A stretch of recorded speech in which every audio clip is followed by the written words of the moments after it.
Hola, ¿cómo están? Hoy es 22 de septiembre de 2024.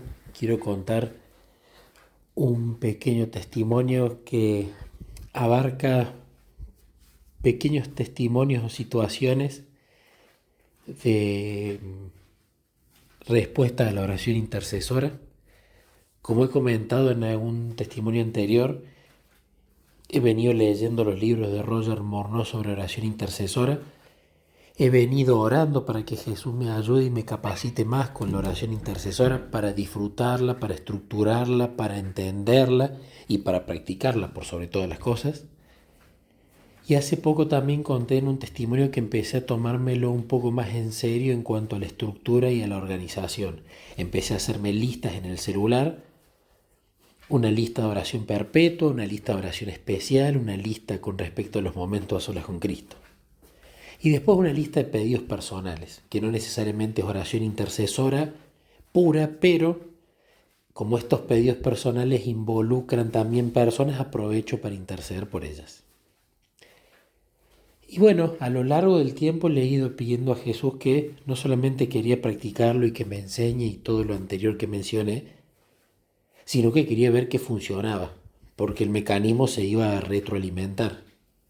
Si yo veía, por ejemplo, que leer todos los días me ayuda a ser un mejor lector, no de un día al otro, pero sí de a poco voy viendo cómo la lectura es más fluida, entiendo lo que leo, mi vocabulario se amplía, de repente puedo leer en voz alta mejor, el mecanismo se está retroalimentando. Veo que a la práctica se corresponde los resultados. Y con la oración intercesora yo quería lo mismo.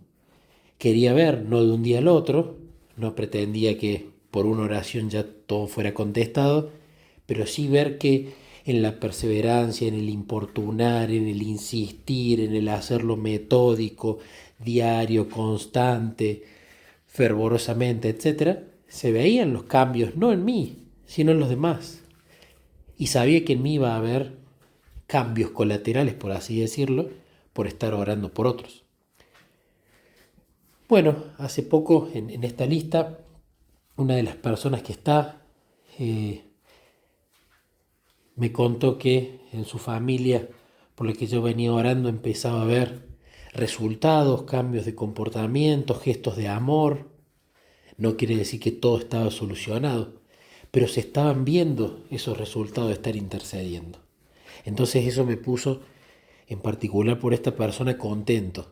Después también había otra persona por la que estaba orando, que la situación con su familia era muy complicada, una familia muy hostil, y le afectaba mucho su relación familiar. Una persona que también le costaba volver a la iglesia, ¿no? Querer volver a la iglesia por cosas que habían pasado. Volver a la iglesia desde el punto de vista físico, ir a la iglesia. Y de repente, después de interceder, esta persona empezó a ir a la iglesia, empezó también a tomar decisiones en cuanto a su familia, empezaron a haber cambios en su estado de ánimo. Y bueno, eso me puso muy contento y me da una mayor responsabilidad en hay que continuar intercediendo, acá no se terminó nada. Después, otro caso, estaba intercediendo por un noviazgo, eh, para que Dios lo dirija, para que ambas partes busquen a Dios fervientemente y justamente no haya un yugo desigual en cuanto a que uno iba creciendo espiritualmente y el otro se iba quedando atrás. Y empezaron a pasar cosas muy lindas. La parte que quizás parecía que se estaba quedando un poco más atrás, empezaba a buscar más a Dios, empezaba a clamar más, empezaba a querer profundizar esa relación, cosa que naturalmente antes no ocurría. Después también estaba intercediendo por otro noviazgo que me habían pedido, que se estaba dando. En este caso estas personas ya con hijos, por la vida espiritual. Entonces empecé a interceder, básicamente en realidad a pedir el Espíritu Santo por cada una de estas personas. Y luego me empezaron a contar que el noviazgo venía sólido, que quizás en la parte que estaban desconfiando la veían muy aferrada a Dios, que se estaban cuidando mucho el uno el otro. Empezaban a pasar cosas que no es que no se daban explicación, pero que no confiaban tanto que sucedieran.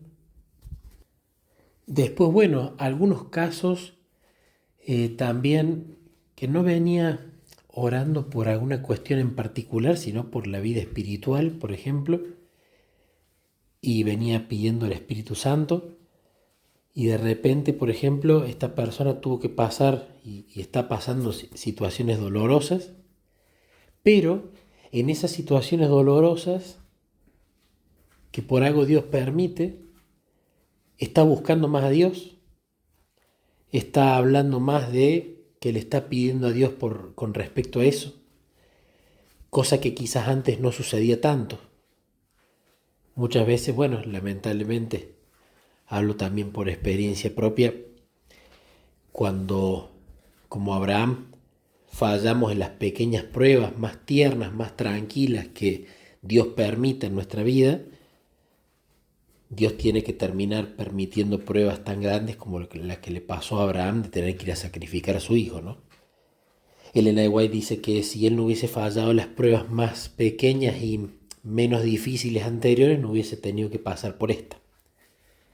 Y creo que en este caso, como también me ha pasado alguna vez, en este caso está pasando lo mismo, pero lo que me da esperanza es que al estar intercediendo, veo que esta persona, cuando hablo, naturalmente me cuenta, le estoy pidiendo a Dios esto, y no está enojada esta persona con Dios por lo que está ocurriendo, sino que está tratando y clamando por lo que esta persona cree que puede ser la voluntad de Dios, que puede ser lo mejor en este caso, por más que sea una decisión dolorosa. En fin, todos estos son, como me gusta llamarlos, pequeños grandes casos, pequeños grandes testimonios, porque es un popurrí de pequeñas experiencias, pero que en lo personal me animan mucho a ver cómo hacemos muy poco uso de la oración intercesora. De hecho, en estos 7 años que voy a cumplir el 8 de octubre con Jesús, realmente creo que recién en estos últimos meses hice una práctica de la oración intercesora que realmente puedo decir que me comprometí con esto. Y creo que seguramente Jesús, nuestro intercesor justamente, es el que más quiere que estemos intercediendo, porque Él el poder lo tiene disponible. El problema es que muchas veces no tiene sus instrumentos para que puedan orar, para que Él utilice ese poder. No solamente para los demás, sino el Espíritu Santo en nuestra propia vida. Entonces estos pequeños grandes testimonios, estas pequeñas grandes cosas que van pasando cuando uno se toma ese tiempo para orar, me animan mucho a no desanimarme, no desfallecer y querer seguirlo practicando de una forma organizada, con calidad, con responsabilidad, con fervor, más interesado incluso que en lo que yo querría pedir para mí mismo o para mi familia, por ejemplo.